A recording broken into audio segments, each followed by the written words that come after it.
Qui montera sur la montagne de l'Éternel? Ô Dieu, conduis-moi sur le rocher que je ne puis atteindre par moi-même, par mes propres forces. Atteindre le sommet de Dieu pour atteindre notre propre sommet, afin d'accomplir la destinée pour laquelle Dieu nous a créés, la destinée pour laquelle Dieu nous a rachetés. Porter du fruit, beaucoup de fruits, plus de fruits, davantage de fruits, pour la gloire de notre Dieu, pour notre bien et pour le bien des autres. Donc nous continuons sur ce thème ce matin. Atteindre le sommet de Dieu pour atteindre notre propre sommet, vivre victorieusement la destinée que Dieu a préparée pour sa gloire, pour le témoignage de son nom et pour le bien de notre génération.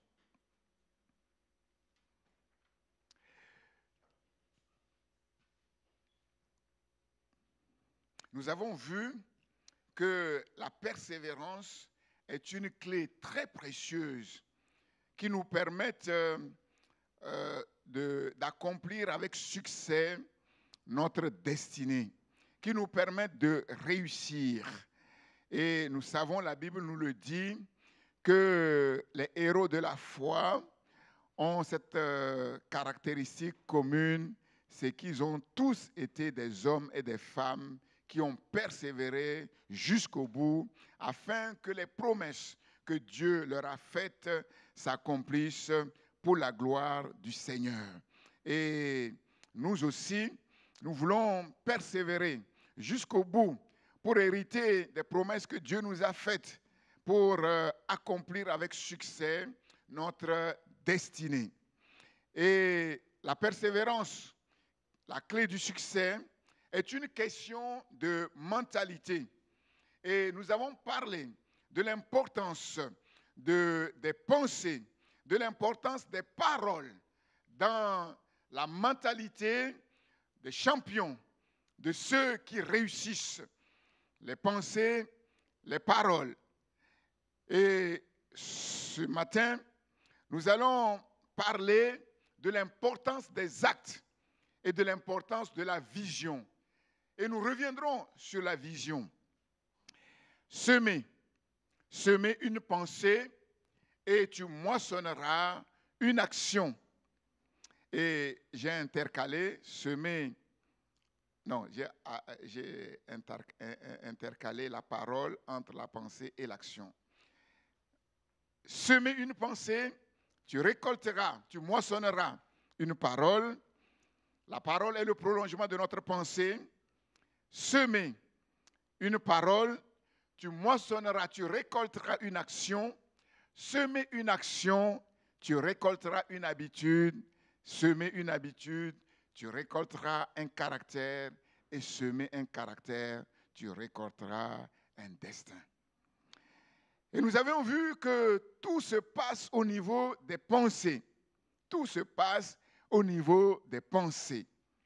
Et la Bible nous enseigne l'importance de la parole. L'importance de la parole dans les pensées. Que la parole de Dieu habite en vous, demeure en vous, dans votre cœur, dans notre cœur, dans toute sa richesse. Colossiens chapitre 3, verset 16. Que la parole de Dieu habite dans nos cœurs, c'est-à-dire que nos pensées soient nourries de la parole de Dieu, afin que nos paroles soient la parole de Dieu.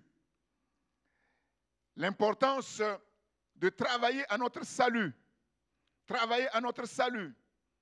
à cause du travail de son âme. Le Seigneur Jésus-Christ a vaincu et il rassasiera ses regards. Et une autre version dit, il a payé, ayant payé de sa personne. Jésus a travaillé sur son âme pour être la personne que Dieu voulait pour l'accomplissement de ses projets bienveillants pour l'humanité, à cause du travail de son âme. Et Paul nous invite dans Philippiens chapitre 2 verset 12 à travailler à notre salut avec crainte et tremblement parce que c'est Dieu qui produit en nous le vouloir et le faire. Travailler à notre salut. Et Jésus dit dans l'évangile de Jean, travaillez non pour la nourriture qui périt, mais pour celle qui subsiste, pour la vie éternelle. Travailler à notre salut, comme Jésus. Le travail de notre âme. Travailler à nourrir notre âme. Travailler à nourrir notre esprit de la parole de Dieu. Dieu nous invite, non pas seulement à travailler pour la nourriture physique, mais surtout pour la nourriture spirituelle, celle qui demeure, qui subsiste pour l'éternité, c'est-à-dire pour le pain céleste que Jésus nous donne. Et ce pain qui descend du ciel, c'est la parole de Dieu qui nourrit notre âme. L'homme ne vivra pas de pain seulement, mais de toute parole qui sort de la bouche de Dieu. Nourrir notre cœur, par conséquent, notre caractère, notre tempérament, notre personnalité, nos pensées, par ce pain qui descend du ciel, par la parole vivante et permanente de Dieu. Dieu dit au prophète Jérémie, « Je veille sur ma parole pour l'exécuter, car je veille sur ma parole pour l'exécuter. » La parole que Dieu envoie et qui descend du ciel sur la terre ne retourne pas au ciel sans avoir accompli l'œuvre pour laquelle Dieu l'a envoyé, sans faire le travail pour lequel Dieu a envoyé sa parole. Dieu se tient derrière sa parole pour l'exécuter. Jésus dit également à Pierre, Pierre qui lui a dit à Dieu ne plaise, tu n'iras pas à la croix. Jésus va dire à Pierre, arrière de moi Satan, tu mets en scandale, car tes pensées ne sont pas les pensées de Dieu, mais celles des hommes. Les pensées de Pierre sont les pensées des hommes. Mais Jésus lui dit, arrière de moi Satan. Et nous comprenons que les pensées de l'homme naturel sont inspirées par l'esprit diabolique. Et la parole qui ont été l'émanation des pensées de Pierre ont été inspirées, non pas par Dieu, non pas par le Saint-Esprit, mais par Satan lui-même. Derrière une pensée, derrière une parole, il y a une inspiration, il y a un esprit. Voilà pourquoi, en tant qu'enfants de Dieu, nous ne pensons pas n'importe comment. Nous ne parlons pas n'importe comment. Mais nous pensons conformément à la parole de Dieu. Ce que je pense personnellement n'a absolument aucune valeur. Ce que tu penses personnellement n'a absolument aucune valeur. Parfois, des chrétiens me demandent, pasteur, et toi, qu'est-ce que tu en penses? Ce que je pense n'a aucune valeur. C'est ce que Dieu dit qui a de la valeur. C'est ce que Dieu dit qui est la vérité. Et c'est cette vérité qui nous rend libres. C'est cette vérité qui nous a franchis. Si nous voulons cultiver la mentalité de champion, si nous voulons accomplir avec succès la destinée que Dieu a assignée à nos vies, nous devons apprendre à cultiver une mentalité de champion. Et la mentalité de champion passe par des pensées qui sont ancrées dans la parole de Dieu. Des paroles qui sont l'émanation de la parole de Dieu afin de ne pas tomber comme Pierre dans le piège de l'ennemi. Ce matin, je vais parler des actes. Semer une pensée, tu moissonneras une action. Semer une action, tu récolteras une habitude. Semer une habitude, tu récoltes un caractère. Et semer un caractère, tu récoltes un destin. Les actes, nos actes, l'agir. Le vainqueur, le champion, est une personne dynamique, est une personne active et non passive. C'est ce que nous allons voir. Les pensées, les paroles et ensuite les actes. Les pensées, les paroles et les actes. Passer à l'action sans peur, même quand c'est difficile, même quand c'est risqué, quand nous croyons être dans la volonté de Dieu. Nous lisons Proverbes, chapitre 6. Nous savons que Dieu nous enseigne au travers de sa création, de ses créatures. Parfois des créatures, entre guillemets, anodines, mais qui cependant nous enseignent grandement. Proverbes chapitre 6, le verset 6. La fourmi va nous enseigner ce matin. Il y a quelques mois, le coq nous avait enseigné le discernement. Et ce matin, c'est la fourmi qui sera notre maîtresse. Proverbe 6, verset 6. Va vers la fourmi, paresseux. Considère ses voies et deviens sage. Elle n'a ni chef, ni inspecteur, ni maître. Elle prépare en été sa nourriture. Elle amasse pendant la moisson de quoi manger. Pendant la moisson, elle ne dort pas. Paresseux, jusqu'à quand seras-tu couché? Quand te lèveras-tu de ton sommeil? Un peu de sommeil, un peu d'assoupissement, un peu croiser les mains pour dormir, et la pauvreté te surprendra comme un rôdeur, et la disette comme un homme en armes. La paresse n'est pas une bonne chose. Il n'est pas bon d'être paresseux. Le paresseux n'accomplira jamais les desseins de Dieu, les projets de Dieu, la destinée de Dieu. C'est ce que la fourmi nous enseigne. Qu'est-ce qu'elle nous enseigne? La sagesse de Dieu, le discernement. Au travers de quoi? De son comportement responsable.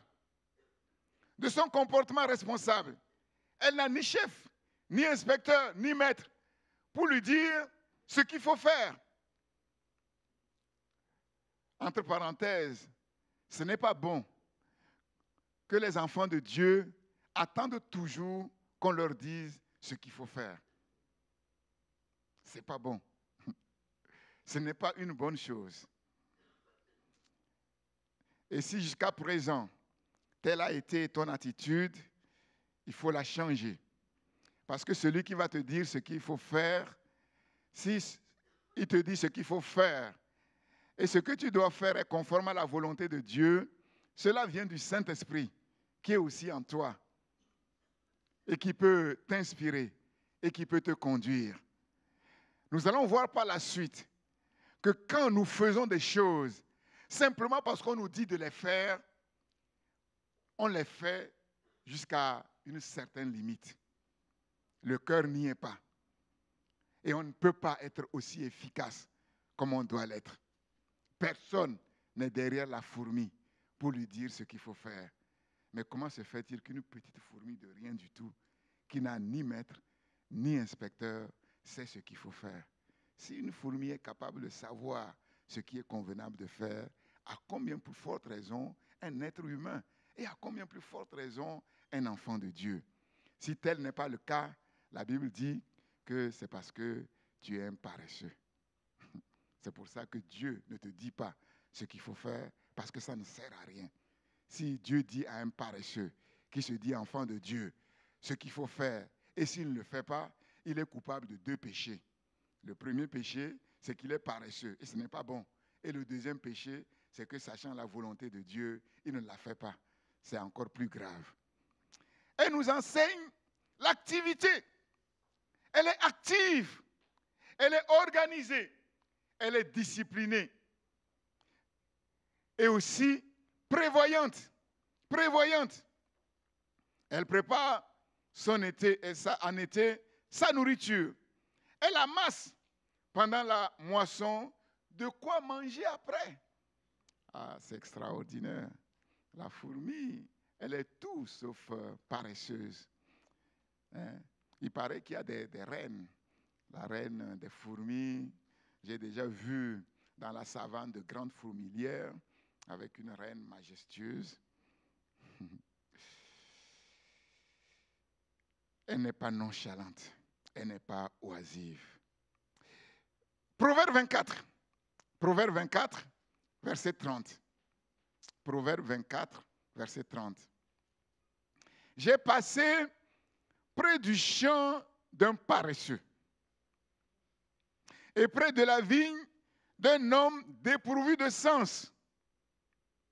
Donc, paresseux et, comment dirais-je, insensé, c'est lié. C'est lié. Et voici, les épines y croissaient partout. Les ronces en couvraient la surface. Et le mur de pierre était écroulé. Aucune protection. J'ai regardé attentivement. Wow. Et j'ai tiré instruction de ce que j'ai vu. Un peu de sommeil. Se laisser aller. La douceur du sommeil. Le cocooning, comme il fut un temps, on en parlait près du feu, quand il fait bon, sous une couette qui maintient au chaud. Un peu de sommeil, un peu d'assoupissement. Quand c'est une nuit, 2 nuits, ça va, mais quand ça devient une habitude, c'est pas bon. Un peu croiser les mains pour dormir, et la pauvreté te surprendra comme un rôdeur, et la disette comme un homme en armes. Le paresseux, comme vous le voyez, ce n'est pas quelqu'un qui est pauvre. Ce n'est pas quelqu'un qui n'a rien. Parce que nous savons que tous les êtres humains ont au moins un talent. Et vous connaissez la parabole des talents. Quand le maître est revenu, serviteur méchant et paresseux, celui qui n'a rien fait. Ce n'est pas qu'il n'avait rien, mais ce qu'il avait, au lieu de le faire fructifier, au lieu de travailler pour le multiplier, il a préféré dormir. Et il n'a pas trouvé autre chose que d'aller le cacher dans un trou. Ici, on voit que ce paresseux, en réalité, c'était quelqu'un qui était riche. Il avait un champ. Il avait même une vigne. Les mauvais pauvres. C'est pour ça que faire du bien, faire le bien, ce n'est pas facile. Parce que si on fait le bien à un mauvais pauvre, mais on l'enfonce davantage. Il faut le responsabiliser. Il a un champ, il a une vigne. Mais il préfère dormir. Il préfère regarder la télé. Il préfère jouer aux jeux vidéo. Et le résultat, c'est que son champ, sa vigne ont été dévastés puisqu'il n'y a plus de clôture, envahis par les ronces, envahis par les mauvaises herbes. Et la conséquence finale, c'est la pauvreté, la disette. Et nous voyons ici que la pauvreté et la disette sont personnifiées comme un rôdeur, comme un voleur. Un voleur, le voleur qui cherche les moyens de voler. Et donc, le voleur, quand il vient, celui qui est sa première victime, c'est le paresseux. Donc, dans la maison de Dieu, dans l'église, nous savons que le diable est appelé le voleur. Donc, quand il vient pour voler, il vient premièrement pour discerner les paresseux dans l'église. Et c'est vers eux qu'il va pour voler ce que Dieu leur a donné. C'est comme un soldat qui fait la guerre aux hommes pour les dépouiller. Et vous savez que normalement, quand une armée a vaincu une autre armée, ils prennent le butin, ils prennent leur richesse. Dieu nous enseigne ici que la paresse, ce n'est pas bien du tout. Ce n'est pas bien. Proverbe 13, 14, l'âme du paresseux a des désirs qu'il ne peut satisfaire. C'est-à-dire, le paresseux est constamment, on pourrait dire, dans l'insatisfaction, dans la frustration. Il a de beaux désirs, peut-être même quelques rêves, mais qui ne s'accompliront jamais. Pourquoi? Parce que Dieu ne l'aime pas? Parce que Dieu ne veut pas l'aider? Non, parce qu'il est paresseux, parce qu'il préfère dormir. Mais l'âme des hommes diligents sera rassasiée. Les hommes diligents, c'est les hommes actifs, des hommes qui travaillent avec efficacité. Nous voyons là que richesse et pauvreté, facteurs de chance ou de travail, peut-être qu'Alpha va répondre à cette question. Ici, on voit que c'est les deux. C'est les deux. Parce que le pauvre ici en question, il avait quelque chose, mais il ne l'a pas fructifié. C'est les deux parce que il y en a qui naissent dans des familles sans avoir rien fait et qui héritent des héritages. Mais on a vu aussi des enfants qui ont hérité des millions et qui sont morts clochards, qui ont préféré s'adonner à la drogue et au vice, et qui sont morts pauvres. Proverbe 12, 27. Le précieux trésor d'un homme, vous savez, c'est quoi? C'est son activité, pas l'activisme. Dieu ne nous demande pas de courir à gauche, à droite, à nous fatiguer pour rien, mais l'activité, son activité. Donc nous voyons que la Bible privilégie le travail, l'activité comme moyen d'épanouissement, d'accomplissement, de création de valeur ajoutée. La paresse, ce n'est pas une bonne chose. Quelqu'un a dit, la paresse est la mère de tous les vices. C'est la mère de tous les vices. La principale conséquence de la paresse, c'est la pauvreté humaine, à tous les niveaux. Quelqu'un qui est paresseux, il est pauvre humainement, moralement, spirituellement, économiquement, financièrement, matériellement. La paresse amène même le désordre physiologique dans le corps. Les spécialistes le disent, dormir trop, c'est-à-dire 9 heures et plus par nuit, ce n'est pas bon du tout. On perd du muscle. On perd du muscle. On sait qu'à partir de 30 ans, on perd environ 1 à 2% de muscle. Mais celui qui dort trop perd davantage de muscles. Et ce n'est pas bon. Vieillissement prématuré. L'espérance de la vie des paresseux diminue. L'espérance de la vie des paresseux diminue. Et le risque de mort subite augmente. Ça veut dire qu'il y a des personnes qui sont mortes prématurément à cause de la paresse. C'est ce que ça veut dire.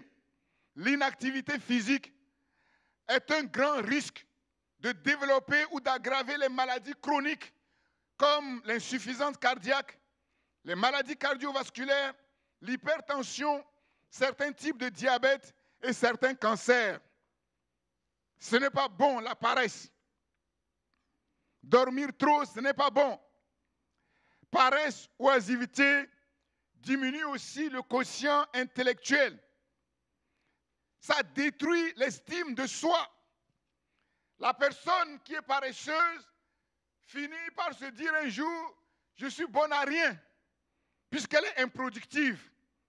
Et parfois même, ça conduit à la dépression. Comment stimuler? Comment développer, par exemple, ses muscles? Comment éviter certaines maladies? L'activité, le sport. Et les médecins le savent. Normalement, tout le monde sait, faire du sport, c'est bien. Courir quand on peut, marcher. Il y a plusieurs types de sport qu'on peut faire. On peut même faire du sport du vélo dans sa maison. C'est important. Le précieux trésor d'un homme, c'est son activité. Comment accroître les capacités de son cerveau? Les spécialistes disent lire, lire, lire et lire. Et nous vivons un siècle où on n'encourage plus la lecture. Les réseaux sociaux n'encouragent pas la lecture. On n'encourage pas la lecture. Et à cause de cela, on ne fait pas du bien à notre cerveau. Le quotient intellectuel diminue. Quand on n'exerce pas, en fait, son cerveau. Le sport le plus complet du cerveau, c'est la lecture. Et plus on s'exerce à lire, entre guillemets, des livres instructifs, des livres philosophiques, plus on développe notre quotient intellectuel. Lire, mais pas n'importe quoi non plus. Et si on ajoute la méditation à la lecture, c'est le top. On développe la concentration et on développe la mémoire. Et nous savons que la Bible nous invite non seulement à lire la parole, à étudier la parole de Dieu, mais à méditer la parole de Dieu. Que ce livre de la loi ne s'éloigne point de ta bouche. Médite-le jour et nuit pour agir selon tout ce qui est écrit, car c'est alors que tu auras du succès, c'est alors que tu réussiras. Le paresseux n'est pas seulement quelqu'un qui ne fait rien, mais le paresseux, c'est aussi quelqu'un qui fait des choses improductives, comme regarder la télé passivement, jouer aux jeux vidéo. Genèse chapitre 2, versets 8 et 15. L'Éternel planta un jardin en Éden, du côté de l'Orient. Plus loin, l'Éternel Dieu prit l'homme et le plaça dans le jardin d'Éden pour le cultiver et pour le garder. La vocation de l'homme est précisée. Au commencement de la création, l'homme avait pour mission de cultiver et de garder le jardin de son bonheur. Le chrétien paresseux ne cultive pas son jardin d'Éden. C'est-à-dire, il ne cultive pas le fruit de l'esprit. Le fruit de l'esprit qui est la source de sa vie. Le fruit de l'esprit qui est son activité spirituelle et morale. Le fruit de l'esprit qui est la source de son bonheur. Garde ton cœur plus que toute autre chose, car de lui viennent les sources de la vie. Les sources de la vie. Et ces sources de la vie, ces sources de notre bonheur, ce bonheur qui n'est pas extérieur, mais qui est d'abord intérieur, c'est le fruit de l'esprit. C'est la vie de Dieu. C'est le caractère de Dieu. Mais le chrétien paresseux ne cultive pas le jardin de son bonheur. Il ne sait pas cultiver le jardin de son bonheur. Et la conséquence, c'est quoi? C'est que sa vie spirituelle et morale sont désordonnées. Et son salut aussi est compromis. Comme nous le voyons dans Galates, chapitre 5, le verset 6. Galates, chapitre 5, verset 6. Non, ce n'est pas verset 6. Je vais lire d'abord verset 16, pardon. Verset 16. Paul dit, Galates, chapitre 5, verset 16. Je dis donc, marchez selon l'esprit et vous n'accomplirez pas les désirs de la chair, les œuvres de la chair. Et plus loin, verset 19. Or, regardez, le chrétien paresseux, comment son jardin est désordonné. Or, les œuvres de la chair sont évidentes. C'est la débauche, l'impureté, le dérèglement, l'idolâtrie, la magie. Est-ce qu'un chrétien se livre encore à la sorcellerie, à la magie? Oui. Oui. La magie. Comment? Il est charnel. Il n'a pas abandonné, comme Simon le magicien, qui a été baptisé, mais qui n'a pas abandonné ses pratiques de sorcellerie d'avant. Et ça ne marche pas. Ça marche un temps. Ça marche un temps. De toute façon, on va voir les conséquences de tout ça. Les rivalités, les querelles, les jalousies, les animosités, les disputes, les divisions, les sectes, l'envie, l'ivrognerie, les excès de table et les choses semblables. Voilà le jardin du chrétien paresseux. Si vous êtes avec eux, si vous allez dans leur maison, ce n'est pas la paix que vous trouvez. Dans leur cœur, ce n'est pas la paix. C'est tout ça. Le désordre. Le désordre. Je vous dis d'avance, comme je l'ai déjà dit, que ceux qui commettent de telles choses n'hériteront point le royaume de Dieu. Le chrétien paresseux, qui ne s'arrête pas, qui ne change pas, mais Paul dit, il n'héritera point le royaume de Dieu. Mais, verset 22, le fruit de l'esprit, c'est l'amour, la joie, l'amour, 2 points, c'est-à-dire la joie, la paix, la patience, la bonté, la bienveillance, la foi, la douceur, la maîtrise de soi. Celui en qui sont ces choses, c'est quelqu'un qui est bien.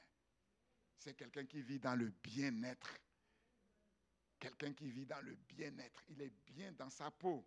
Hein? Tout ce qui peut venir de l'extérieur, ce n'est qu'un plus. Et la source de son bonheur se trouve en lui-même. Son jardin d'Éden se trouve dans son cœur. Dans son cœur. C'est ça. Travailler à son salut. C'est cela. Nourrir son cœur. Nourrir sa personnalité. Cultiver le jardin de son Éden. C'est-à-dire laisser la parole de Dieu œuvrer en nous pour former le caractère de Dieu, pour amener la vie de Dieu. Alléluia. Le chrétien paresseux qui ne cultive pas son jardin d'Éden, les conséquences, c'est l'aveuglement spirituel. Il est aveuglé. Il regarde mais il ne voit pas. Il entend mais il ne comprend pas. Il n'y a pas de croissance spirituelle. Ça fait des années qu'il est converti, mais on ne voit pas de maturité, on ne voit pas de croissance spirituelle. Son salut est en pointillé. 2 Pierre chapitre 1er. 2 Pierre chapitre 1er, verset 3. 2 Pierre 1, 3. Sa divine puissance nous a donné tout ce qui contribue à la vie et à la piété. Dieu dit ici qu'il nous a donné tout ce dont nous avons besoin pour vivre, pour bien vivre, pour notre piété, c'est-à-dire pour avoir une bonne relation avec Dieu, pour entretenir une bonne relation avec Dieu.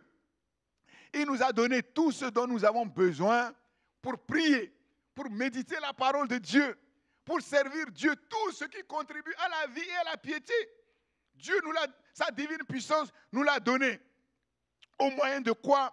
De la connaissance de celui qui nous a appelés par sa propre gloire et par sa vertu. Celle-ci nous assure de sa part les plus grandes et les plus précieuses promesses, afin que par elles, vous deveniez participants de la nature divine. Que nous prenions part à la nature de Dieu, que le caractère de Dieu soit formé en nous, que les choses de Dieu soient dans nos cœurs, les œuvres bonnes du Seigneur. Comment? En fuyant la corruption qui existe dans le monde par la convoitise, en ne se vautrant pas dans les choses du monde, mais en se tenant éloigné de ces choses. À cause de cela même, faites tous vos efforts, travaillez activement, travaillez à votre salut, avec crainte et tremblement. Parce que personne ne peut dire, ce travail-là, je ne peux pas le faire. Si quelqu'un dit, ce travail, je ne peux pas le faire, ou bien il n'est pas enfant de Dieu, ou c'est un paresseux.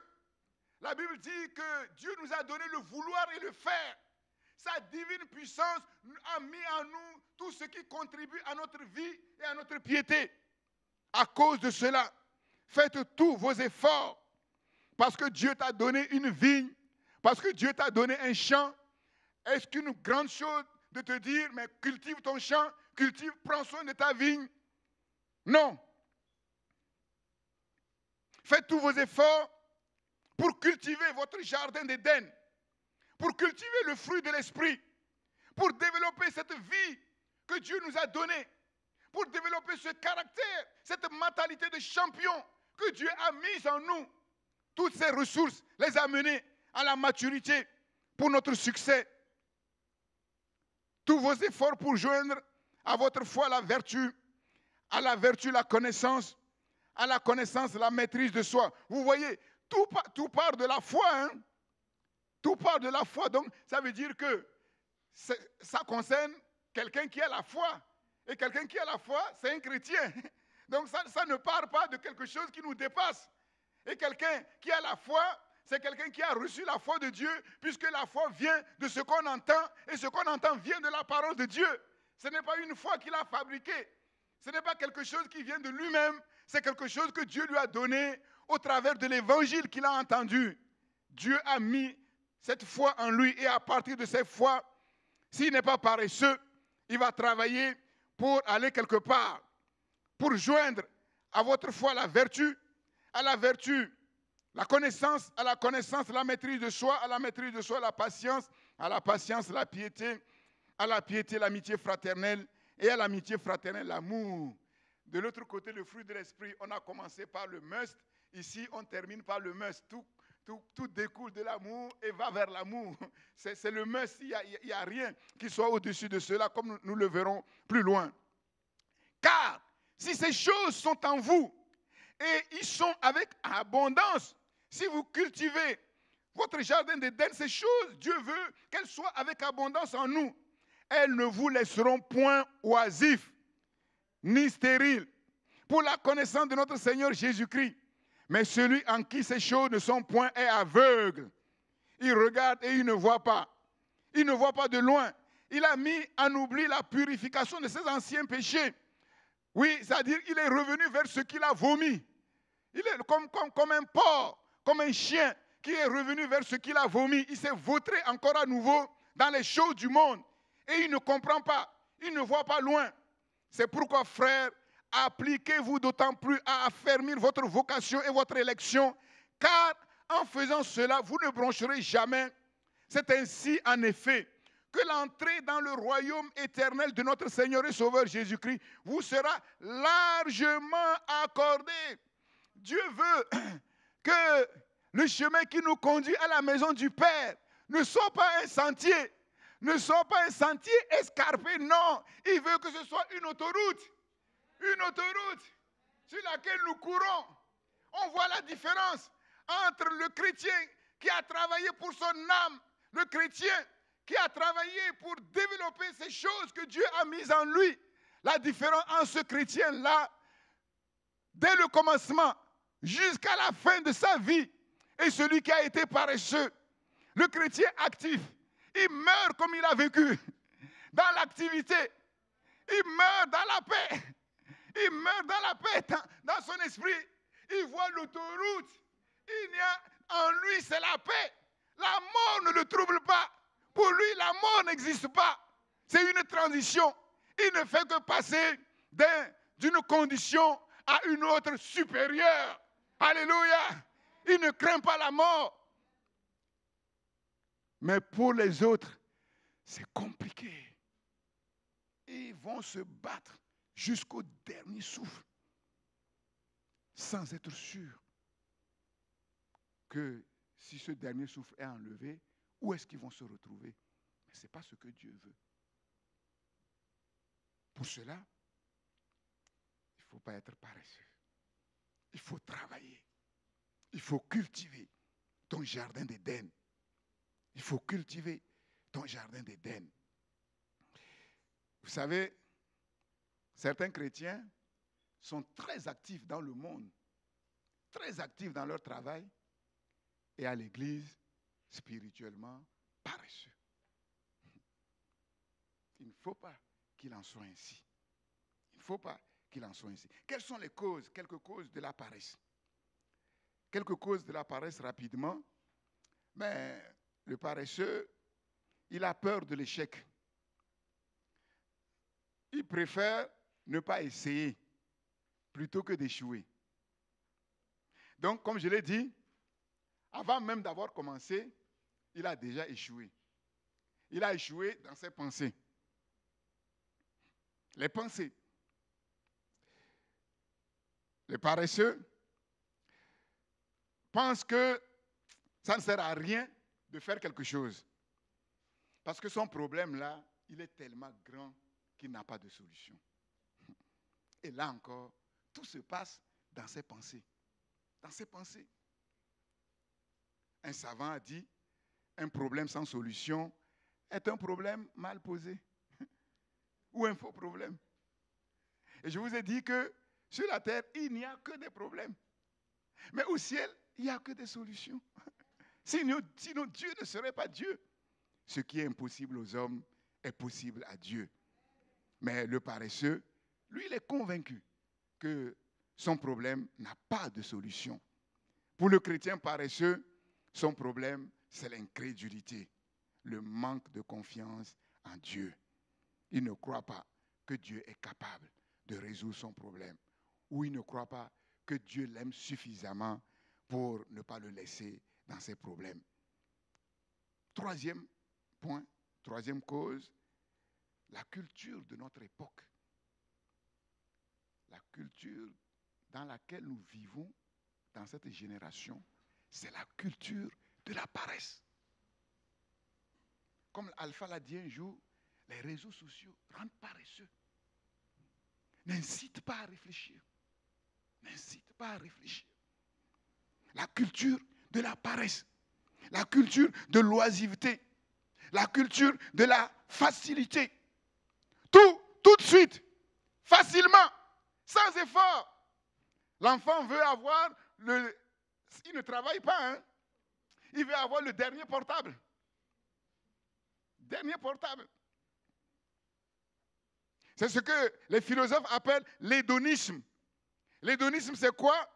C'est la recherche, faire de la recherche du plaisir, le but de la vie. Le plaisir, le but de la vie. Mais c'est dangereux. Si pour toi, la drogue te fait plaisir, mais ne te gêne pas. D'ailleurs, est-ce que les autorités font quelque chose vraiment pour délivrer de ces fléaux? Non. Pourquoi? Mais à cause des intérêts financiers. Ah, mais tu fumes, oh, mais ça te fait plaisir. Mais vas-y, enfume tes poumons. D'ailleurs, les médecins, j'étais frappé à l'hôpital, à la pause, je suis allé, je cherchais une infirmière et j'ai ouvert comme ça la porte où les médecins, la porte de leur repos. La fumée, j'ai fermé tout de suite la porte. Et c'est eux qui nous disent que ce n'est pas bon. Que ce n'est pas bon. L'hédonisme. Ça te fait plaisir, ben, ne te dérange pas. Plaisir à tout prix. Éviter la souffrance. Maximum de satisfaction, minimum d'effort.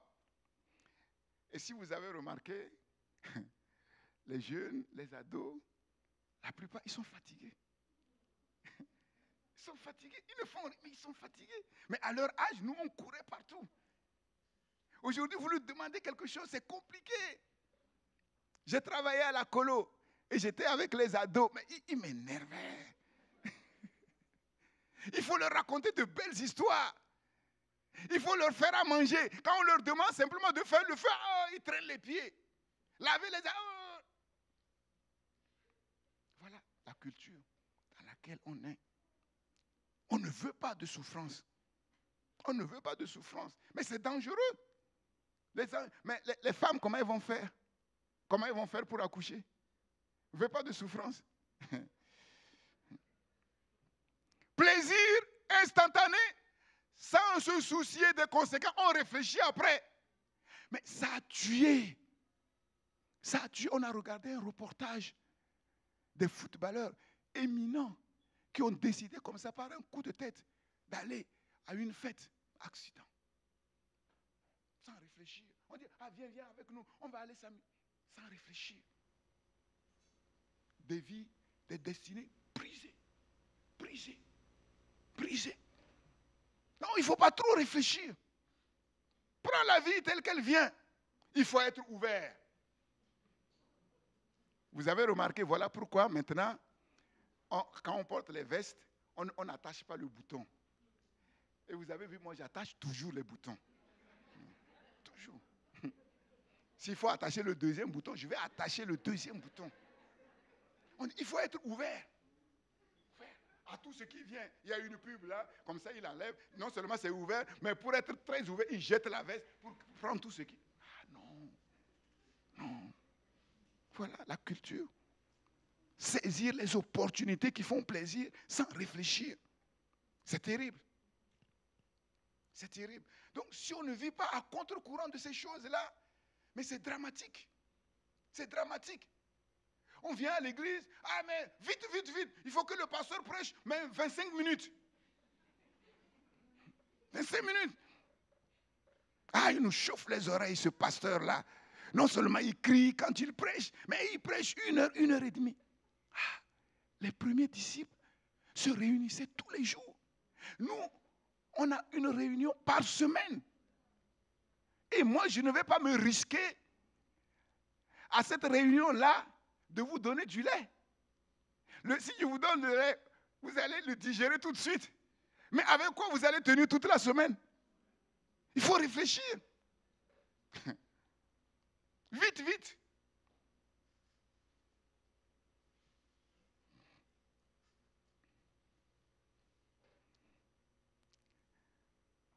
Le précieux trésor d'un homme, d'une femme, c'est son activité. Activité physique, intellectuelle, spirituelle. Il faut faire du sport sur le plan physique, sur le plan moral, sur le plan spirituel. Exerce-toi à la piété. Paul dit à Timothée, exerce-toi, fais du sport. La piété est vue ici comme un exercice. Un exercice. Parce que ça ne vient pas comme ça. Ça ne vient pas comme ça, on s'exerce. C'est très important, bien-aimé. Comment apprendre la persévérance? La persévérance dans l'agir, la persévérance en général. Nous avons vu que le persévérant n'est pas un sprinter, mais un marathonien. Comment apprendre à devenir un marathonien? C'est la grande question. Nous savons tous que la volonté et la motivation ne suffisent pas. La volonté et la motivation, c'est très bien, mais ça ne suffit pas. Nous connaissons tous l'euphorie des bonnes résolutions le 31 décembre. Le 31 décembre pour l'année qui vient. Et l'année vient, elle passe, et nous connaissons ce qui se passe. La motivation est un élément déclencheur, mais elle n'est pas suffisante. Parce qu'elle varie selon les temps. Elle varie selon les circonstances. Quelqu'un qui est motivé à se consacrer à Dieu et le lendemain tombe dans une épreuve terrible, là, c'est compliqué. Souvent, on entend dire, j'ai l'impression que c'est depuis que j'ai décidé vraiment de me donner entièrement au Seigneur, c'est là où même j'ai l'impression que les problèmes commencent. Mais c'est normal. C'est normal. Parce que s'il n'y avait pas de problème, ça fait longtemps que tu te serais donné au Seigneur. Donc le fait qu'il y a des problèmes, c'est normal, c'est la preuve. Normalement, quelqu'un, quand on réfléchit, c'est la preuve, mais que tu es vraiment résolu et que l'ennemi de ton âme s'élève pour te décourager. C'est là où on devait être encore plus fort. Mais malheureusement, ce n'est pas toujours le cas. Comment canaliser notre motivation? D'après vous, c'est une question que je vous pose. Comme ça, je vais me reposer un peu. Comment devenir marathonien?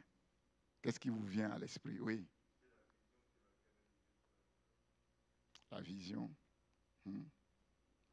Oui. La discipline et la rigueur. Je prends toutes les réponses. Bah, si c'est le Saint-Esprit, c'est facile, on n'a rien à faire. Mais le Saint-Esprit ne fait pas tout. Hmm. Comment dans la pratique de tous les jours?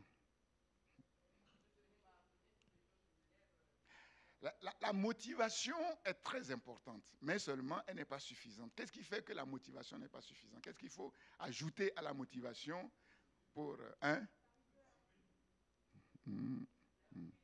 La discipline. Hein? Là, on a vu que la résolution. La clé, c'est le pourquoi. C'est le pourquoi. La motivation, oui, mais cette motivation, elle est assise sur quoi? Quel est le pourquoi de ta motivation? C'est le pourquoi. Le pourquoi de notre activité. C'est-à-dire apprendre à déterminer l'élément clé de notre motivation et nous assurer que ça repose sur un bon fondement. Agir, mais pour quelque chose de solide, de vrai, de bien, B majuscule, de plus grand que nous. À votre avis, pourquoi les chrétiens devraient-ils être les hommes et les femmes les plus heureux de la terre? Pourquoi? Pourquoi?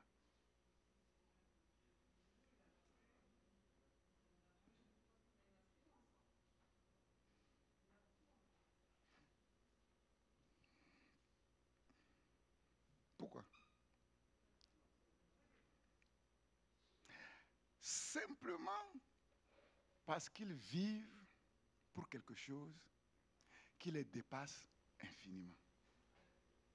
Ils vivent de quelque chose qui les dépasse infiniment. C'est tout. Sinon, prenons les éléments du bonheur selon le monde. Tu veux réussir tes études, c'est très bien. OK. Maintenant, tu as réussi. Et après? Tu as réussi. Et après? Avoir un bon travail. Super. Et tu as un bon travail. Et après? Se marier. Très bien. Tu te maries. Et après? Mais avoir des enfants. Oh, c'est merveilleux. Dieu a dit, multipliez-vous, remplissez la terre. Et tu as les enfants. Et après? Ah, je vais être riche. D'accord. Tu es riche. Et après? Réfléchissez. Beaucoup de gens, tout ce que j'ai cité là, beaucoup de gens ont ça. Beaucoup de gens ont ça. Voilà pourquoi certains riches se donnent à des vices. Parce qu'ils ont fait le tour de tout. Sous le soleil, tout est limité. Tout est limité. L'être humain, tu es milliardaire. Est-ce que tes milliards te donnent 5 bouches pour manger plus que les autres? Non. Tu as une seule bouche. Est-ce que tu as 10 intestins? Non. Tu as un seul intestin. Quand tu te couches, est-ce que tu te couches sur 1000 lits? Non, tu te couches sur 1000 lits. Il faut réfléchir.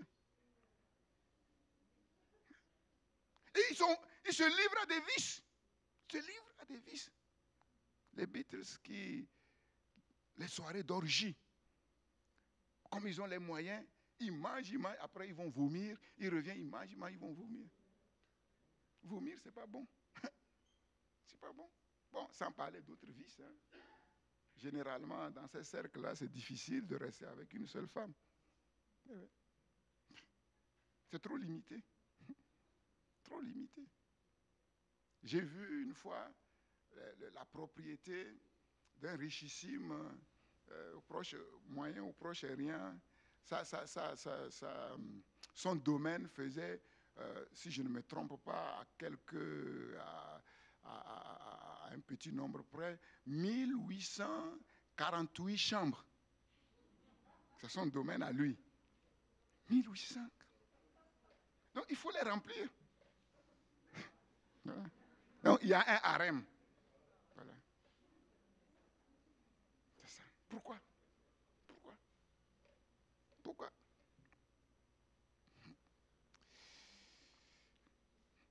Le chrétien, lui, il vit de quelque chose et pour quelque chose qui n'a pas de limite. Et cette chose s'appelle la vie éternelle. Travailler non pas pour la nourriture qui périt, mais pour celle qui ne périt jamais. Celui qui boit l'eau du monde, quelle qu'elle soit, aura toujours soif. Mais celui qui boit l'eau, Jésus dit que je lui donne, cette eau deviendra en lui, dans son cœur, pas ailleurs, une source qui va couler jusque dans l'éternité. C'est ça. On pourrait dire, c'est ça le vrai bonheur qui dure. Qui dure. Parce que sans limite. Sans limite. Et je crois que c'est Nietzsche qui disait que celui qui a un pourquoi qui lui tient lieu de but, celui qui a un pourquoi qui lui tient lieu de but, c'est-à-dire que si ton but est vraiment fondé sur un pourquoi qui lui tient lieu de finalité, peut vivre avec n'importe quel moment. Avec n'importe quel moment. Ça veut dire qu'il n'est pas limité. Ça veut dire que les temps, quels qu'ils soient bons, qu'ils soient méchants, ne l'arrêtent pas. Parce que son pourquoi est plus grand. Son pourquoi dépasse le temps. Son pourquoi dépasse le temps. Or, nous savons que la plupart des gens savent quoi faire et comment le faire. Beaucoup font des choses parce qu'on leur demande de faire. Beaucoup font des choses parce qu'il faut faire. L'environnement les oblige. Les circonstances les obligent. Certains le font parce que c'est bien de le faire. Mais peu savent la raison profonde pour laquelle ils font cette chose. Et c'est là la différence. C'est là la différence. Le pourquoi doit être le noyau solide de notre persévérance, de notre succès. Car le pourquoi de notre motivation est solide, alors ça peut tenir. Ça peut traverser les circonstances. Ça peut traverser les épreuves. C'est ça. Nous allons le voir plus loin. Nous allons voir que les héros de Dieu avaient un solide pourquoi. Un solide pourquoi. Et comme ce pourquoi était très solide, plus solide que la mort, ils n'ont pas regardé à la mort. Ça transcende la mort. Ça transcende la vie. Ça transcende les époques. Ça transcende le temps, l'espace. C'est ça. Quel est ton pourquoi? Tu veux te marier, mais pourquoi? Tu veux réussir, mais pourquoi? Tu veux avoir de l'argent, mais pourquoi? Mais si ton pourquoi n'est pas solide, tu vas avoir toutes ces choses sans que ton cœur ne soit véritablement comblé. Et même pour avoir toutes ces choses, ce sera compliqué parce que pour avoir certaines de ces choses, il y a un combat sérieux à mener. Il y a des obstacles, il y a des oppositions.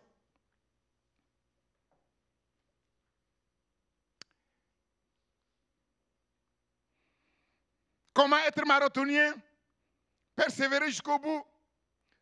Deuxième clé, le refus du principe tout de suite. Rapidement. Comme certains disent, en même temps c'est mieux. Vite, vite. Il faut absolument bannir ce principe de ton cœur, de ta vie, de tes pensées, de ton mode de fonctionnement. Parce que quand on sème une graine, elle ne devient pas un arbre le lendemain. Un enfant ne naît pas en un jour. Et il ne devient pas adulte en quelques jours ni en quelques mois. Tout le monde sait qu'on ne va pas sur la lune du jour au lendemain. En claquant des doigts. Celui qui ne comprend pas ne pourra jamais persévérer. Impossible. Impossible. Troisième clé, l'importance des petites choses. L'importance des petites choses. Apprendre le succès dans les petites choses. Et le succès dans les petites choses nous prépare et nous formate pour les grands exploits, pour des succès encore plus grands. Ce principe, il est biblique. Celui qui est fidèle dans les petites choses le sera dans les grandes choses. Tu peux commencer à cultiver ta mentalité de champion au travers d'un petit projet. Mais quand tu te décides à faire quelque chose, n'accepte jamais de t'arrêter sans arriver au succès. Quitte à diviser ton projet en mini-projets, en petits projets qui sont dans un premier temps à ton niveau et ensuite monter, monter, monter.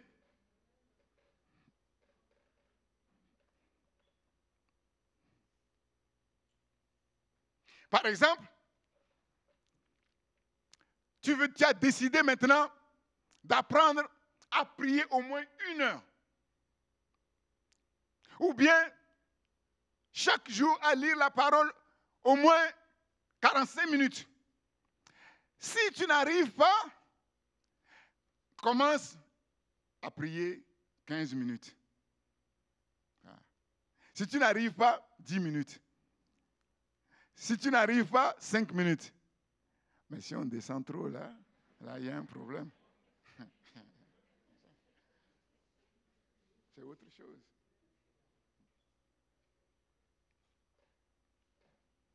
Et il faut bien définir ton pourquoi. Pourquoi tu veux apprendre à prier? Si tu arrives à retrouver le bon pourquoi, tu vas voir que ça va te motiver. Ça va te motiver. Ah, si je prie, si j'arrive à prier, ça veut dire que j'arrive à me mettre en relation avec mon Père Céleste. C'est-à-dire, je me mets en connexion avec mon Père Céleste. Et le Père Céleste dit que quand tu pries, tu rentres dans ta chambre, tu fermes ta porte, tu pries ton Père secret, tu pries ton Père qui voit dans le secret. Et ton Père qui voit dans le secret, mais te récompensera. Ah bon? Mais donc je vais être récompensé. La récompense, il y a une récompense. Il y a quelque chose qui se passe. Je prie, oui, pour être en relation avec mon Dieu.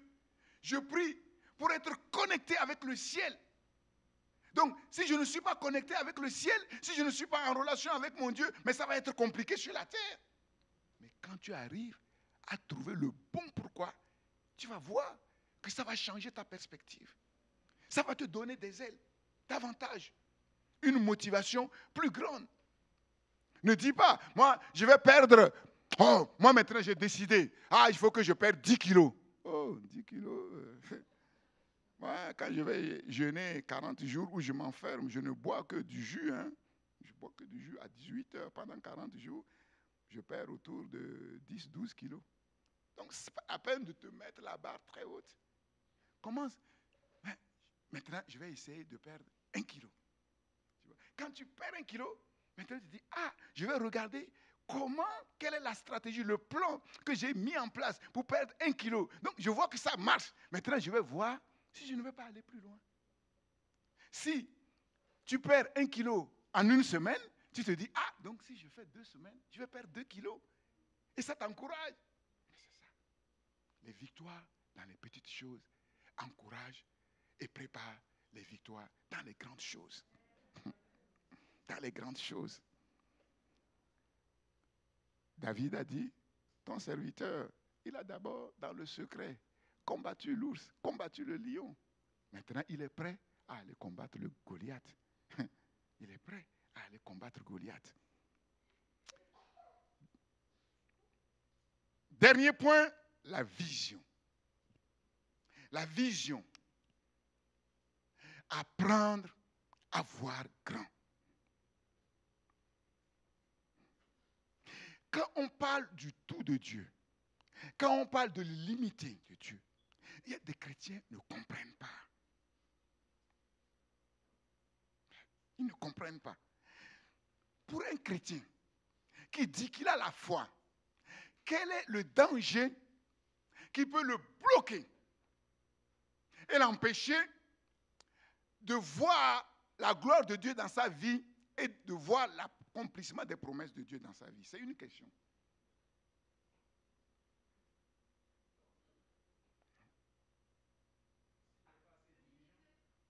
S'il n'est pas diligent.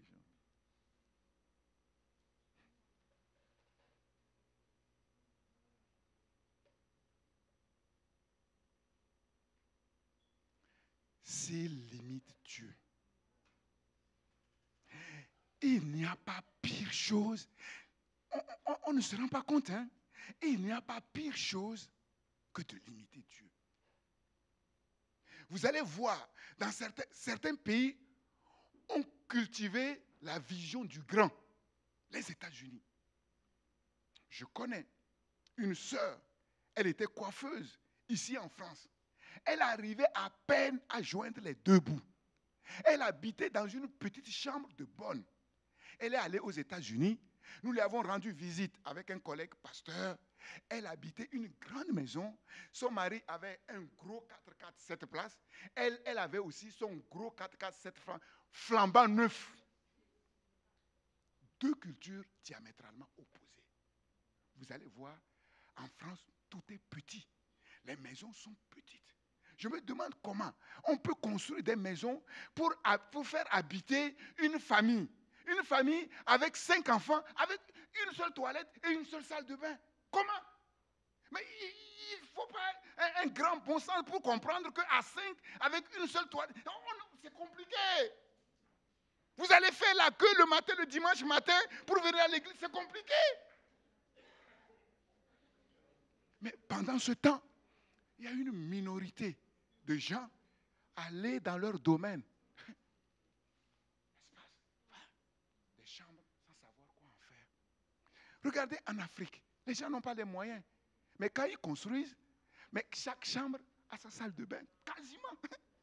Quasiment.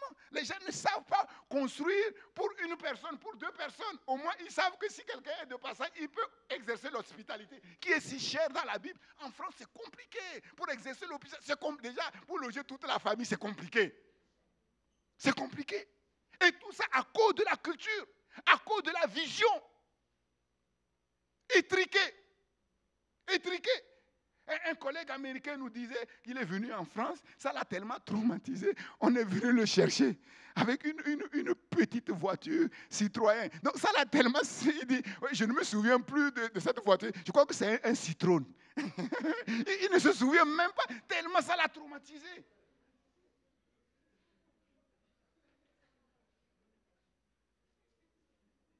Pendant ce temps, ceux qui ont les moyens, ils cultivent une grande vision pour eux-mêmes, pour les enfants. Je vous ai dit une fois, j'étais chez un concessionnaire.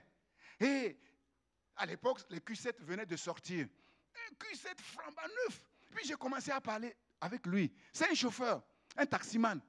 Et il a commencé à me raconter que tous les jours, chaque matin, il va chercher le fils d'un homme qui habite en France, pour l'amener à l'aéroport, pour que ce fils prenne un jet privé pour aller faire ses études à Londres et revenir le soir par le jet privé. Déjà, cette personne-là, pour rencontrer son circuit, impossible. Fermé. Pourquoi? Quelqu'un va dire, oui, mais tout ça là, pourquoi faire? Après, c'est eux qui dirigent le monde. On a cultivé une vision du grand. Et dès l'enfance, il a compris que s'il veut être quelqu'un, il faut qu'il soit grand. Il faut, pour lui, c'est jet privé. Donc, il doit tout faire. À l'école, il doit réussir. Lui, son plan, c'est avoir un jet privé comme papa, sinon plus. Et tout le monde sait que ce qui fait que beaucoup d'enfants dans les banlieues ne réussissent pas, mais c'est les conditions de vie. Aucune vision. Sinon, vision destructrice. Ils sont les uns sur les autres, c'est les querelles, la violence. On a vu cet ado qui a tué, 14 ans, tué sa copine, 14 ans, à coups de... Mais c'est incompréhensible. Et les juges ont commencé à dire qu'il y a 2 raisons à cela. C'est l'exposition trop facile des enfants à la pornographie. Des CE1, CE2, des enfants sont exposés à la pornographie. Il n'y a rien de pire et avilissant que la pornographie pour l'homme et surtout pour la femme. Et aussi les violences familiales.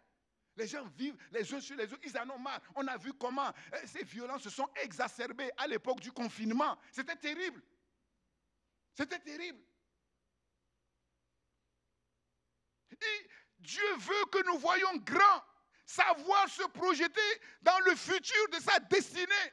Je me souviens, quand j'étais en Afrique, j'avais cette vision un jour de venir en France. Quand je voyais n'importe quel avion qui sillonnait le ciel, je disais, j'allais étudier sous un arbre, j'arrêtais d'étudier, je regardais l'avion et je disais, un jour, il y aura un avion qui va quitter Lomé pour aller à Paris et dans cet avion, j'y serai. J'avais la vision. Mais aujourd'hui, je ne suis pas là. Et ça m'a encouragé à travailler. Ça m'a encouragé à bosser.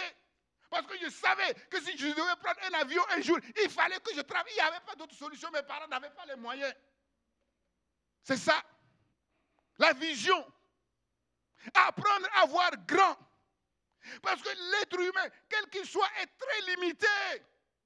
Limité dans son corps, limité dans son âme, limité dans son intelligence, son image. Regardez comme on est limité. Là où on est là, mais on est enfermé par 4 murs. Est-ce que quelqu'un sait ce qui se passe? Est-ce que quelqu'un sait qu'il y a quelqu'un avec un Kalachnikov là, qui depuis, nous on prêche ici tranquillement, lui il fait tout pour trouver le moyen d'entrer pour nous tuer. Qui va savoir? Si le Saint-Esprit ne nous révèle pas, qui va savoir? Limité. Limité. Et ce qui le contraste radicalement, intrinsèquement avec Dieu, c'est qu'à la différence de Dieu, Dieu n'est limité par rien. Voilà pourquoi pour définir l'être intrinsèque de Dieu, on utilise le tout. Dieu est tout puissant. Dieu connaît tout. Dieu est partout présent. L'être humain est limité dans le temps, dans l'espace, dans sa nature. Dieu n'est limité ni dans le temps, ni dans l'espace, ni dans sa nature. C'est ça. Le chrétien qui limite Dieu, c'est grave. C'est très grave. C'est la pire des choses. Limiter Dieu, ça veut dire quoi? Dieu nous a créés en son image. Quand on limite Dieu, c'est qu'on recrée Dieu à notre image limitée. Dieu ne peut rien faire. Dieu est bloqué. Il ne peut rien faire. Vous allez voir souvent, ceux qui sont bénis, mais ils ne sont plus bénis. Ceux qui ne sont pas bénis, mais ils sont moins bénis. C'est ça. C'est ça. Et si on ne fait pas attention, on va les envier. Mais comment se fait-il qu'il a ceci, il a cela, il a ceci, il a cela? Mais Dieu n'a-t-il pas dit que celui qui se consacre, celui qui abandonne ceci ou cela pour moi, je lui donnerai au centuple? Ce n'est pas écrit. Mais c'est quoi ta consécration là où il n'y a rien? Où c'est le désert? Mais il y a un problème. Il y a un problème. Il y a un problème sérieux. Parce que tu bloques Dieu. Sous l'apparence de spiritualité, sous l'apparence d'humilité, tu bloques Dieu. Tu déformes Dieu. Dieu ne peut pas se manifester et faire des choses pour quelqu'un qui le déforme, pour quelqu'un qui le bloque. Quel témoignage il va rendre? Quel témoignage? Nous sommes limités. Dieu n'est pas limité. Et Dieu peut nous faire franchir nos limites. Et c'est ça la différence. C'est ça la différence. Voilà pourquoi la parole de Dieu nous pousse à voir grand. La parole de Dieu nous éduque à penser et à voir grand. Toute la parole, vous avez vu depuis que j'ai mis le doigt sur le principe du tout, vous allez voir que quand vous utilisez la Bible, ce principe-là, avant vous ne le voyez pas, maintenant il est presque partout. Il est presque partout. C'est ça Dieu. C'est ça. Très peu de chrétiens réussissent parce que la majorité des chrétiens limitent Dieu dans leur pensée, dans leur raisonnement. Si j'ai ceci, si j'ai cela, mais qu'est-ce qu'on va en dire?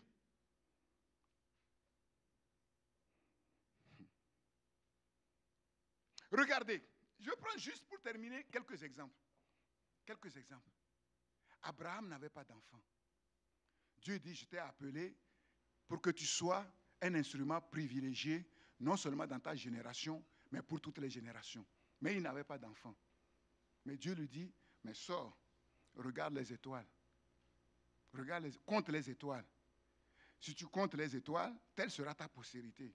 On va dire, mais Dieu, tu exagères. Donne-lui, commence à lui donner un. Il n'a même pas un.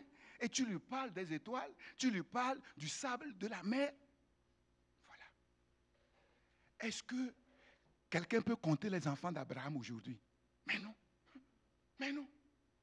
Mais non. Regardez. On va dire, mais Dieu exagère. Dieu, il se moque de la misère des gens. Et non seulement il ne fait rien, c'est toujours des paroles. On dit Dieu agit et il amène une autre parole. Et Dieu agit, il amène, oh non, je viens, je confirme maintenant. Dieu agit, il vient avec serment. Ah, Seigneur, à la fin, est-ce qu'il a fait ce qu'il a dit, oui ou non?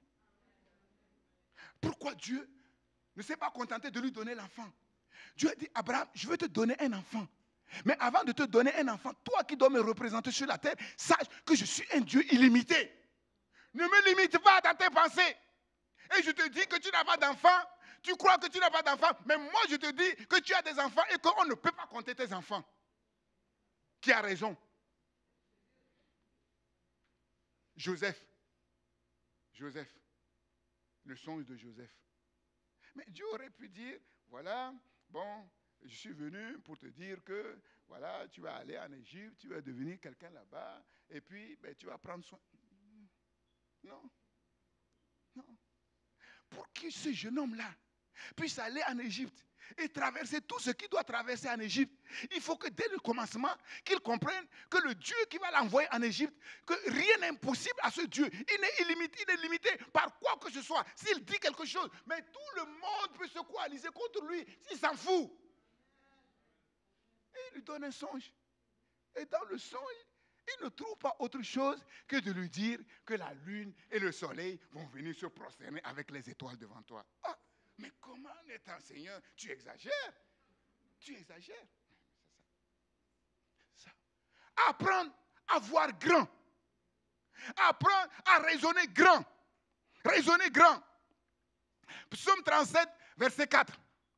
Fais de l'Éternel tes délices et il te donnera. C'est pas possible. Il me donnera ce que mon cœur désire. Cherchez premièrement le royaume de Dieu et sa justice et toutes choses vous seront données par-dessus. Par-dessus. Comme là, on pourrait dire la cerise sur le gâteau. Toutes choses. Ah bon? Mais si je veux un jet privé, Dieu va me donner? Mais pourquoi pas? Est-ce qu'il n'y a pas des gens qui ont des jets privés? Ces gens qui ont des jets privés là, qu'est-ce qu'ils ont de plus que toi? Est-ce qu'ils ont 4 UE? Est-ce qu'ils ont 4... Ce n'est pas que ces choses nous intéressent. Si Salomon vivait aujourd'hui, on tiendrait les chrétiens en respect. Si Salomon était là, présent aujourd'hui, on ne se moquerait plus des chrétiens. Réfléchissez un peu. Le riche n'a pas d'amis. Même ses propres parents le fuient. Le pauvre, pardon. Bon, il y a quelques-uns qui suivent. C'est sérieux. Comment tu peux chanter, danser? Oui, l'or et l'argent appartiennent à notre Père. Ah bon? Mais sur ton compte. Rouge. Pas momentané, hein? Mais comment expliquer ça? Bon, pour un temps, oui. Parce qu'Abraham, il n'a pas été zappé, hein? Il y a eu un cheminement. Il y a eu un temps de formation. Réfléchissez. Avec toutes les discussions qu'il y a eu autour de George Bush, quand George Bush avait déclaré qui ne tient pas ses conseils auprès de son père, qui a été président, mais auprès de son père, ça a fait toller, surtout en France. Comme en France, on n'aime pas Dieu. Vous savez que Giscard d'Estaing a donné son veto de ne pas mentionner le nom de Dieu dans la Constitution européenne. Et ça a été, le référendum a été rejeté. La France a renié ses racines judéo-chrétiennes. On le sait. On le sait, en France, ça a fait un tollé. C'était devenu un homme à abattre. Après, les gens ont dit, ouais, s'il est de Dieu, comment il peut faire la guerre en Irak? Vous connaissez un président sur cette terre qui n'a jamais fait d'erreur? Ouais, dites-moi, donnez-moi un nom. J'étais là avec mon oncle qui fait des affaires. On est allé à Deauville avec un homme d'affaires. Il a dit, depuis la déclaration de George Bush, je réfléchis sérieusement à l'option de devenir chrétien. Parce que George Bush, c'est l'homme le plus puissant de la terre. Et si l'homme le plus puissant de la terre dit qu'il tient de Dieu et non d'un homme, ça fait réfléchir ceux qui cherchent l'efficacité. Réfléchissez. Ça ne veut pas dire que nous tous, on va être riches, mais au moins qu'il y ait quelques-uns. Il y ait quelques-uns. Mais il faut avoir la vision. Il faut apprendre à voir grand. Il faut apprendre à voir grand. Comme Dieu. Ne pas limiter Dieu. Quelqu'un a dit, c'est Hegel qui a dit, rien de grand ne s'accomplit sans la passion. Vous allez voir que sur la terre, tous ceux qui ont fait des exploits, tous ceux qui ont fait de grandes choses, si vous leur demandez leur secret se trouve dans la Bible. Leur secret se trouve, je vous l'ai déjà dit, leur secret se trouve dans la Bible. Les 3 choses qui demeurent, la foi, l'espérance et l'amour. Mais la plus grande de ces choses, c'est l'amour. Ils vont vous dire, moi, je crois en ce que je fais. Moi, j'espère qu'un jour je vais réussir. Moi, j'ai la passion de ce que je fais.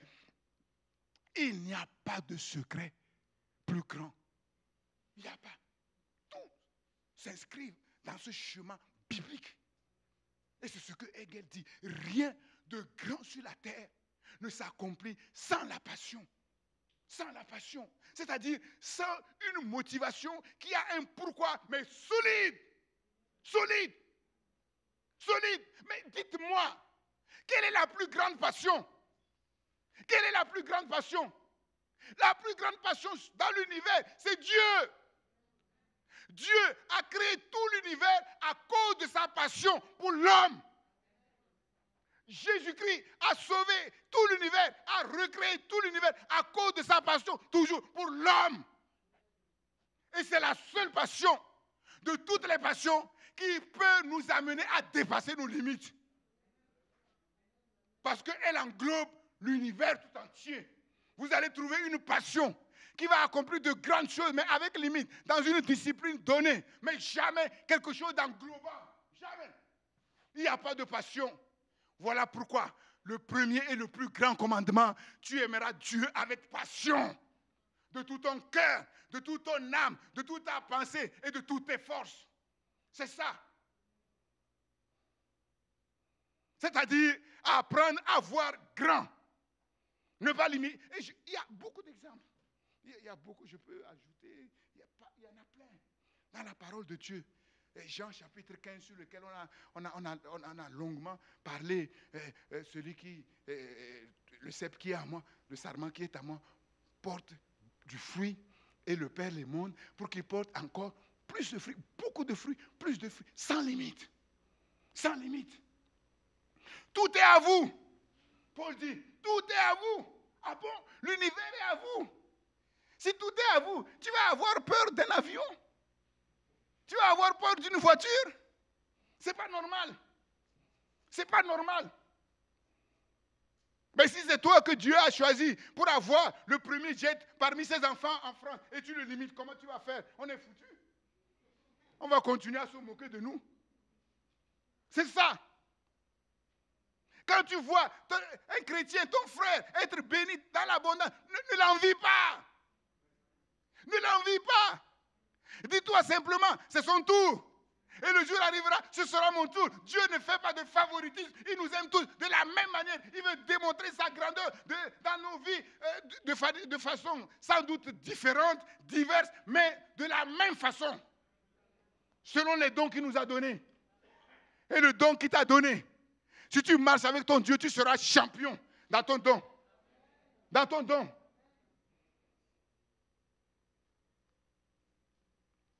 Le fils aîné qui se plaignait de ce qu'il est à la maison. Son père ne lui a jamais donné un chevreau. Mais le fils cadet qui allait dilapider ses richesses, vivre avec les débauchés, il revient. Et c'est pour lui qu'on tue un veau gras. Qu'est-ce que le père va lui dire? Mon enfant, tu es toujours avec moi. Tu es toujours avec moi. Il n'y a pas de plus grand privilège que d'être avec Dieu. Tout ce que j'ai t'appartient. Mais pourquoi? Il n'était pas libre de jouir de tout. Il limite Dieu. Vision déformée de Dieu. Vision légaliste de Dieu. Limiter Dieu.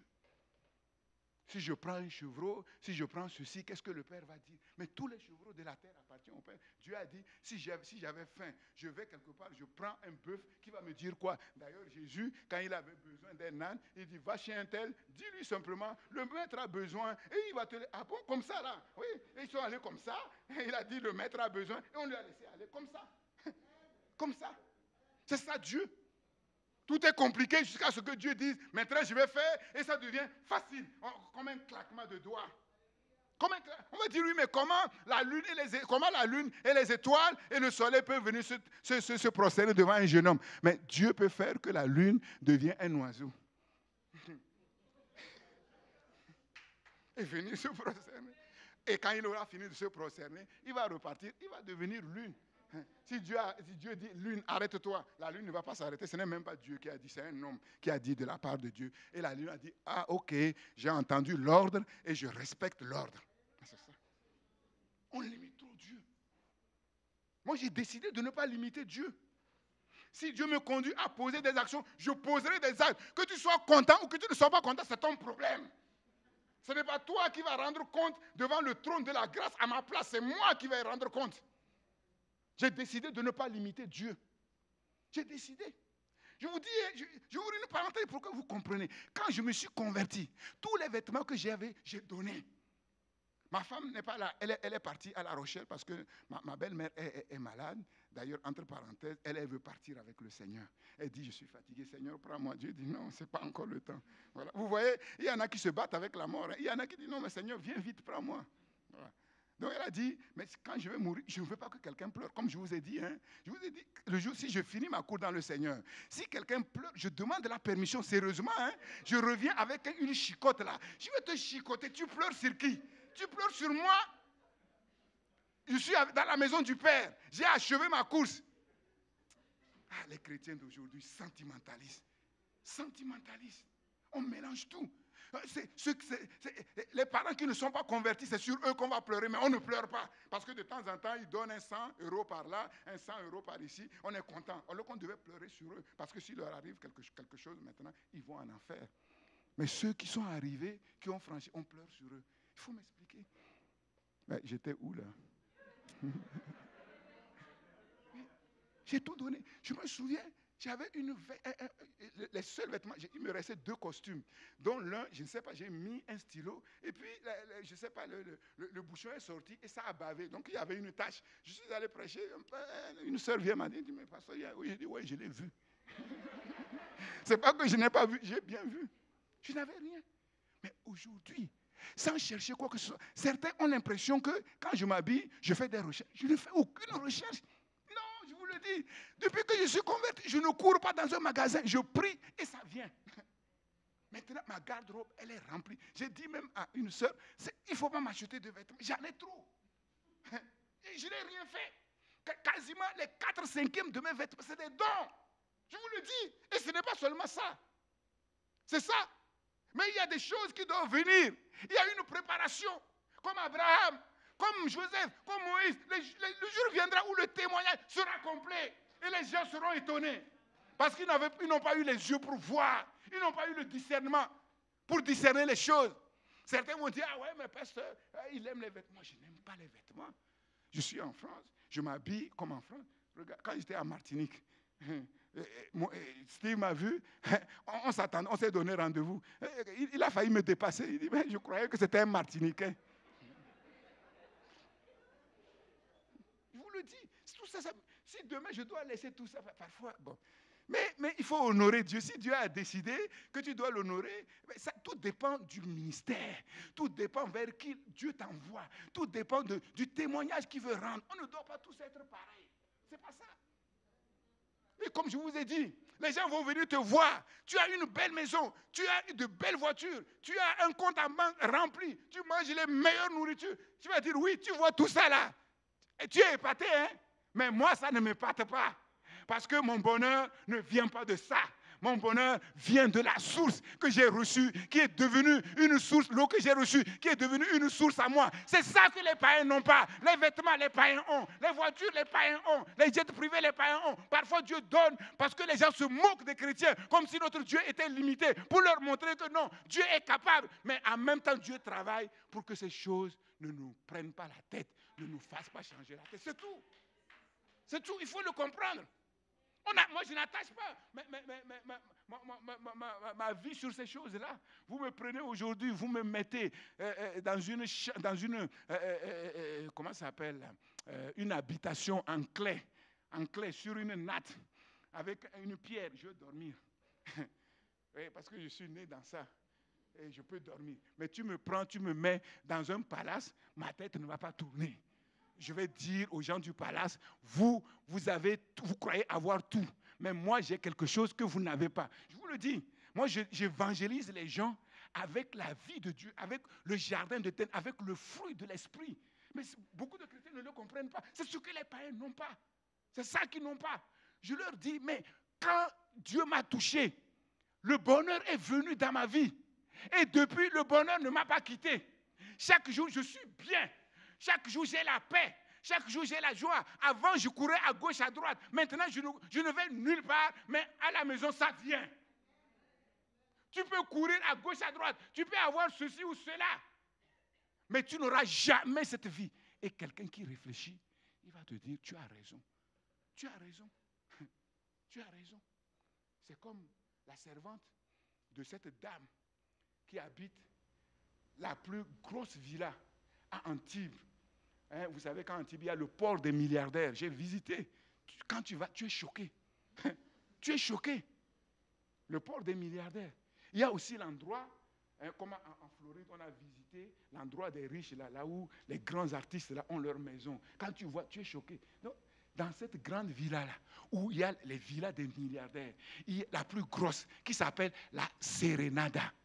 Mais la maîtresse de maison, tous les matins, quand elle se réveille, la nuit, c'est la fête, hein? Ah, les gens viennent, c'est la belle vie. Mais elle, tous les matins, quand elle se réveille en pleurs. Et c'est sur les genoux de la femme de chambre, hein, de la maison. C'est sur ses genoux qu'elle pleure et c'est elle qui la console. Jusqu'au jour où elle a dit à cette servante-là, mais comment se fait-il que moi j'ai tout pour être heureuse, mais je pleure. Mais toi tu n'as rien pour être heureuse, mais c'est toi qui me consoles. Elle lui a dit, oui, c'est vrai, tu as tout pour être heureux, mais il te manque l'essentiel. Moi je n'ai rien, mais j'ai l'essentiel. Et l'essentiel, c'est Jésus-Christ.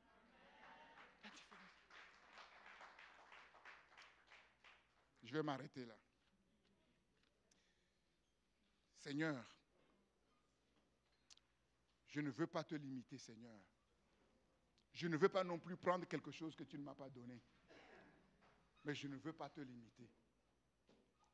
Parce que tu as préparé des projets pour moi. Tu as préparé des choses pour moi dignes de ton nom, dignes de ta grandeur, dignes de ta richesse.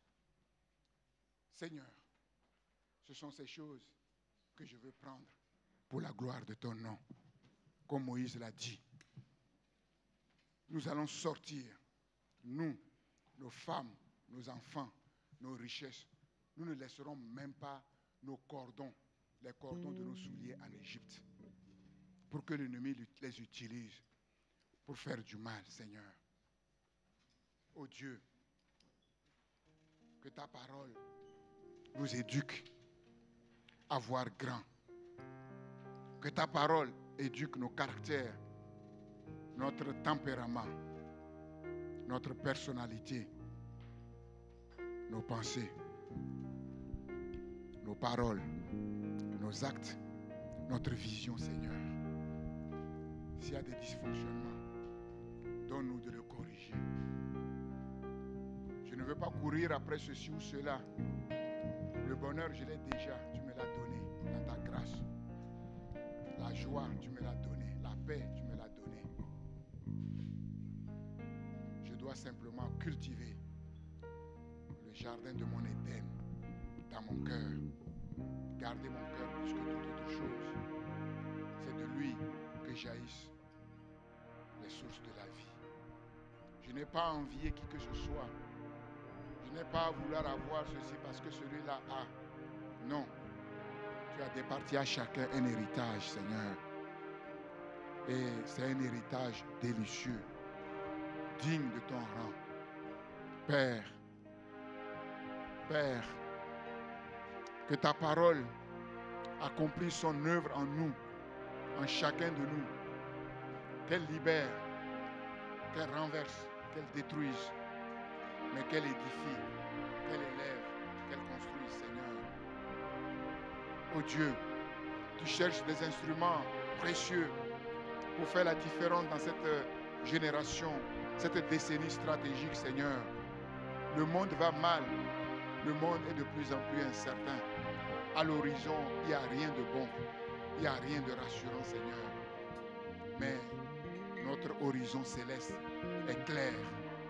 Oui, nous savons où nous allons. Et le meilleur est devant nous. Pour le monde, le pire est à venir. Mais pour nous, le meilleur est devant nous. Père, merci pour ta parole. L'œuvre de ta parole, Seigneur, dans le cœur de tes enfants, chacun en profondeur. Que cette parole, Seigneur, soit créatrice, ordonnatrice, providentielle, Seigneur. Nous sommes rien, mais toi tu es tout. Nous n'avons rien, mais toi tu as tout. Nous sommes petits, mais toi tu es grand, Seigneur. Père, merci pour l'œuvre de ta parole. Et que tous les obstacles à l'œuvre de cette parole, Seigneur, soient renversés, détruits par la puissance du Saint-Esprit. Que les forteresses dans les raisonnements, dans les pensées tombent. Que les hauteurs tombent, Seigneur, ô Dieu. Et que l'Esprit de Dieu, au travers de sa parole, prenne le contrôle de tout notre être, corps, âme, esprit, pour ta gloire, pour le témoignage de ton nom. Seigneur, nous te remercions infiniment, Père, toi qui nous as si aimés, que, oui, tu as donné ce qui t'est le plus cher, ton Fils unique, pour notre vie. Seigneur, si tu n'as pas épargné ton propre Fils, mais tu l'as donné pour nous à cause de ton amour, comment ne nous donneras-tu pas aussi toutes choses avec lui, qui peut le moins, qui peut le plus, peut le moins, Seigneur. Sois loué pour ces projets merveilleux. Sois loué pour cette destinée merveilleuse, Seigneur. Oh Dieu, quelle grâce, quelle miséricorde. Seigneur, oui, quelle compassion, quel amour.